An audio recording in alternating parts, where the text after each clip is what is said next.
Terima kasih panitia yang sudah menyelenggarakan diskusi hari ini ya tentang refleksi pendidikan. Bismillahirrahmanirrahim. Alhamdulillah rabbil alamin. Assalatu wassalamu ala asyrofil anbiya'i wal mursalin sayyidina Muhammadin wa ala alihi wa ashabihi ajma'in. Amma ba'du.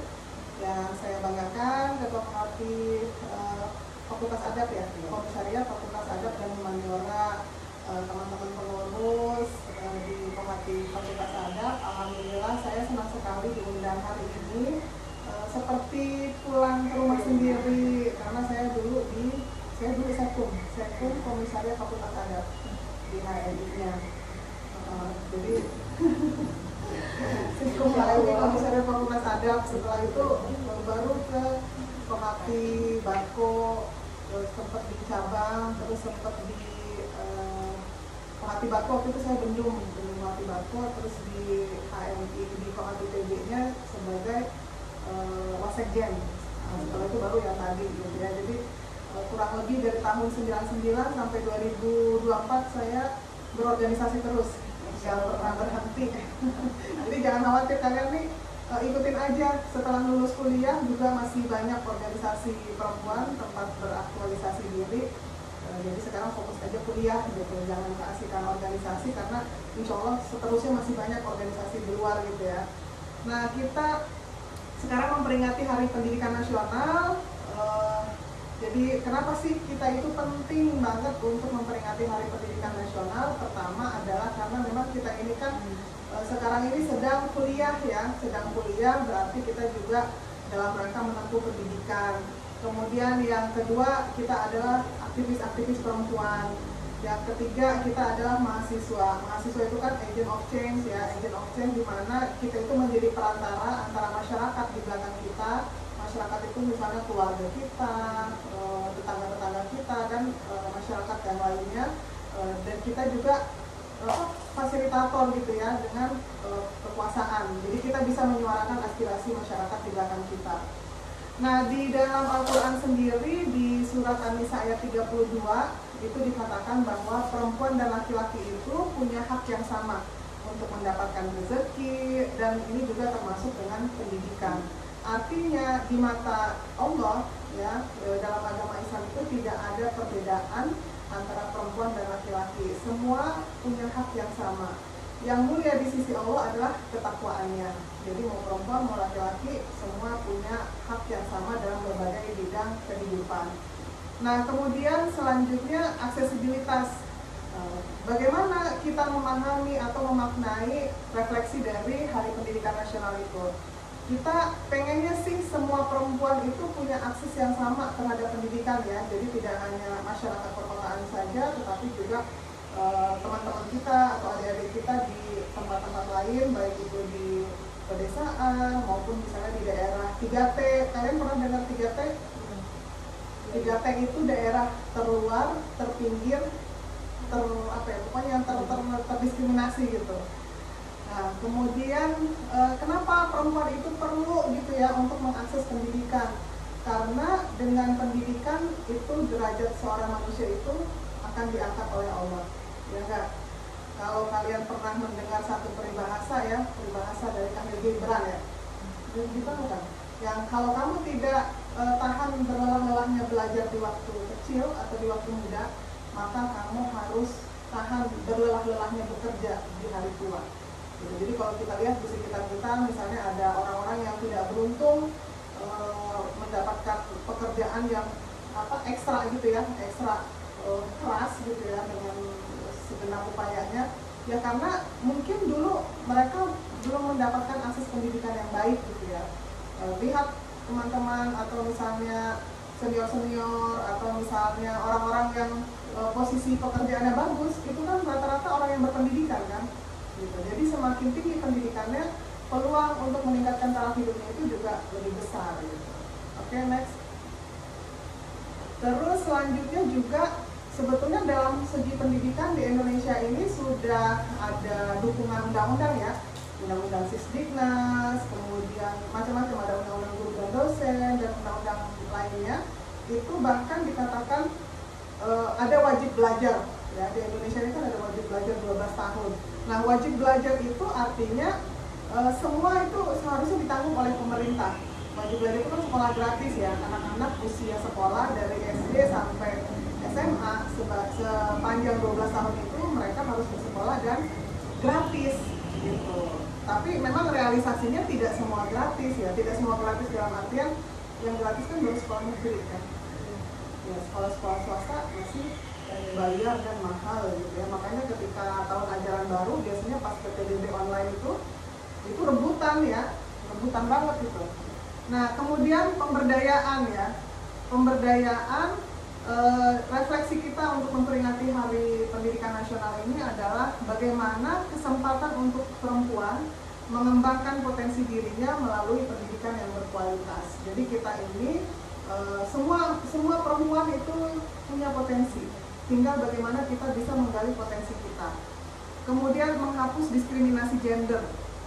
Nah, dengan pendidikan maka kesetaraan gender dan perlakuan yang adil ini bisa kita perkuat.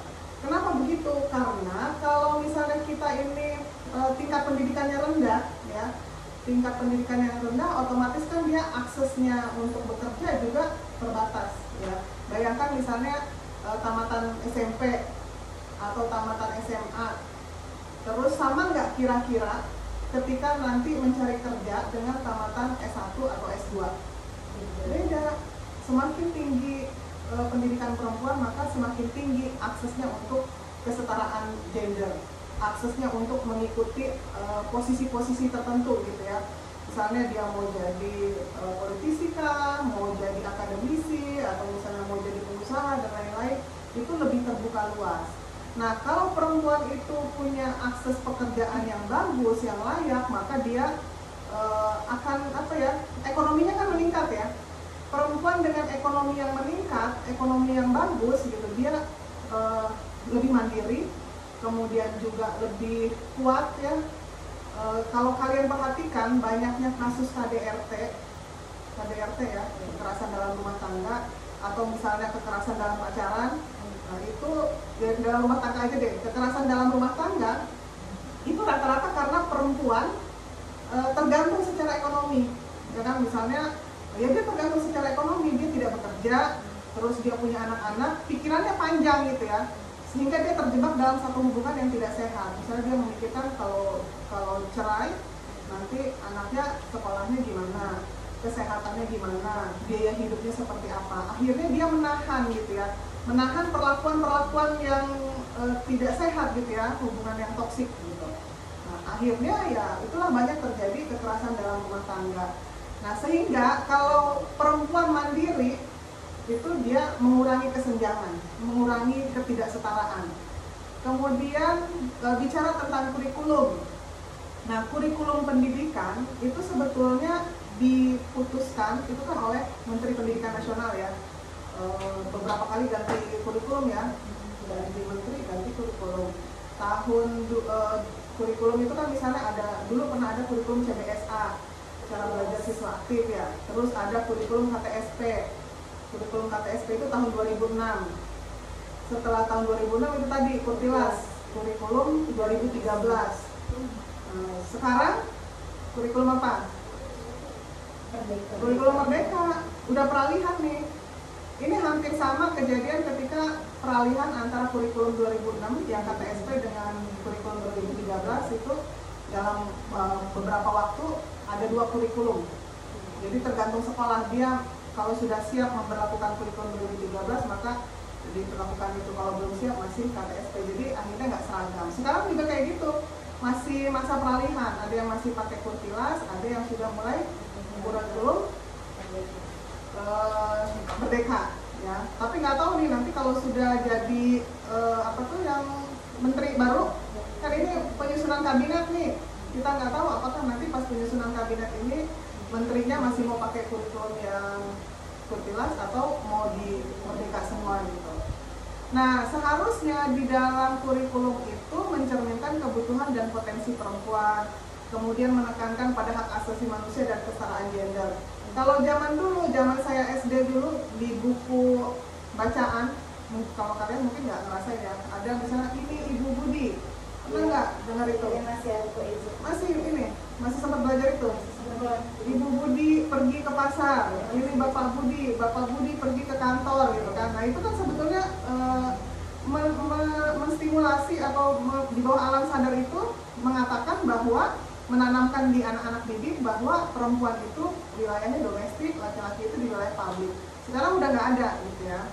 Nah terus kalau di kampus kalian mungkin belajar studi Islam ya. Waktu belajar studi Islam itu ada nggak satu tema tentang kesetaraan gender dalam Islam materinya? Nggak ada. Oh.